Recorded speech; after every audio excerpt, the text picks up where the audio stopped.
Olá pessoal do Instagram da IQS, tudo bem? Hoje eu estou aqui com a Lara Regina Aguiar Guedes, que é psicóloga. Seja bem-vinda. Obrigada, Lara.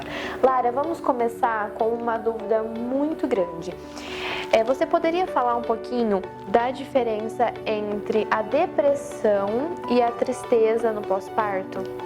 Então, essa é uma pergunta muito interessante, né? E é importante a gente entender, então, que a tristeza no pós-parto, ela é um fenômeno que acontece corriqueiramente. Cerca de 50% a 80% das mulheres vão ter sintomas de tristeza pós-parto, né?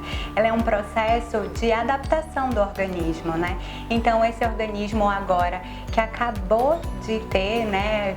A mãe acabou de passar pelo parto, né? Ele vai ter então agora a ausência da placenta, ele vai estar se preparando agora para a amamentação. Então vai ser muitas mudanças fisiológicas nesse organismo que vão trazer então esses sintomas que a gente chama de tristeza pós-parto, ou agora também um pouco conhecido como baby blues, né? Então a gente tem que estar atentos sim a esses sintomas, mas entender que eles são um processo natural de adaptação então a essa nova realidade que é a maternidade, né? Diferente da depressão pós-parto, que ela vai ser então um processo de adoecimento. Então, assim como a gente espera que a tristeza pós-parto, com a adequação da rotina, né, com a chegada em casa e a gente passando por esse primeiro momento de restrição de sono, de cuidado do bebê, entendendo o que é cada choro, se é afeto, se é fome, né, se é higiene, se é um desconforto, a gente vai então criando uma rotina de cuidado, criando um vínculo com esse bebê, e esse momento então de tristeza do pós-parto, ele também vai passando naturalmente nesse processo de adaptação. Durante o adoecimento, não é isso que a gente espera. A gente vai ver então o contrário. Esses sintomas, eles vão sendo agravados.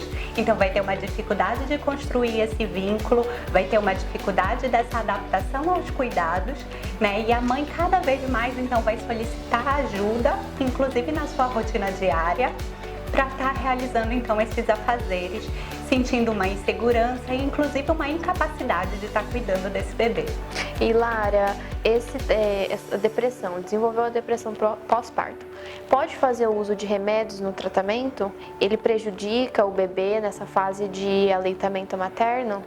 Então, a depressão pós-parto, ela vai ser então avaliada pelo médico, né? Muitas vezes, se for um caso leve, ela vai ser tratada apenas com psicoterapia, mas é o médico que vai fazer essa avaliação.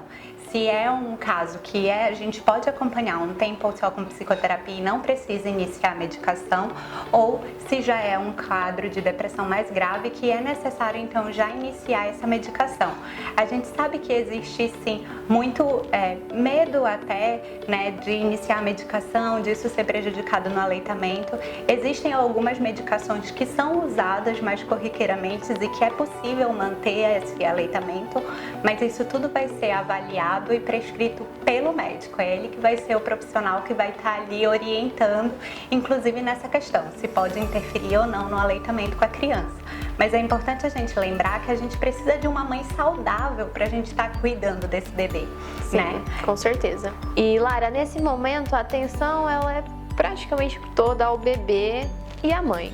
Mas e o homem, né, o parceiro dessa mulher, ele também pode desenvolver uma depressão pós-parto?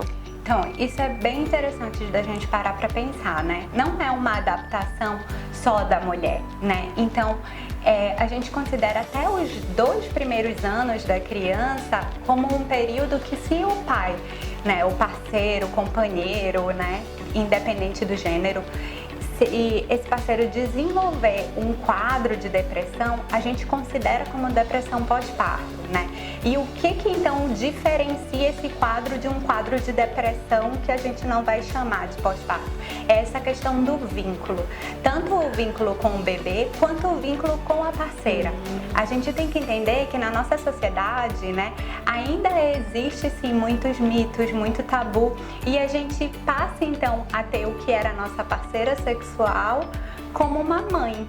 E que muitas vezes isso também pode gerar conflitos nesse parceiro, né? De ver então o seio que antes era assim algo de prazer na relação a dois, agora sendo o objeto de amamentação, de alimento para o seu filho, né? Então, para alguns casais, isso pode ser uma dificuldade, né? E isso pode gerar, então, um afastamento. A gente sabe que a chegada de novo integrante pode trazer dificuldades financeiras. Se a gente parar para pensar, o momento que a gente está vivendo atual de pandemia é um momento de incerteza, é um momento de perda econômica, né? Então a gente já tem aí vivenciando alguns fatores estressantes para essa perda do equilíbrio emocional, aí que podem então estar se agravando nesse momento de fragilidade, que a gente tem que buscar sim um autocuidado, né, e maior fatores de proteção então para nossa saúde. Com certeza, né? E identificar o quanto antes, procurar a ajuda de uma psicóloga. E Lara, para as pessoas que estão nos assistindo, que gostaria de saber mais sobre o seu trabalho, como elas fazem para te encontrar? Então, vocês podem ficar à vontade para me procurar no Facebook, né? Como a Lara falou, me chamo Lara Regina Aguiar Guedes, podem procurar pelo meu nome. Vocês tiverem alguma dúvida e quiserem entrar em contato diretamente comigo, o DDD do meu WhatsApp é 17, o meu número é 997668843. Fiquem à vontade que eu estou à disposição. Eu posso até demorar um pouquinho para responder, mas eu respondo com bastante frequência, né? E eu acho que é importante, como eu disse, nesse momento de pandemia, a gente está pensando um pouco no nosso autocuidado. Sim, com certeza. E assim, só antes de finalizar aqui com você, que nossa conversa está muito boa, só conscientizar as pessoas que estão nos assistindo que isso é normal. Se você sentiu esses sintomas, não tem problema você procurar por uma psicóloga, porque infelizmente ainda há um pouquinho de bloqueio. As pessoas, não tô não. E é normal. Então, se você sentiu algo, não tá se sentindo tão bem, procura uma ajuda. Isso é a forma mais saudável de conduzir até a educação do próprio filho, né? Então, isso que você falou é bem importante. Como eu falei no início, né, a tristeza pós-parto, a gente vai ver que chega de 50% a 80% das mulheres sentem. A depressão pós-parto chega a 25% das mulheres.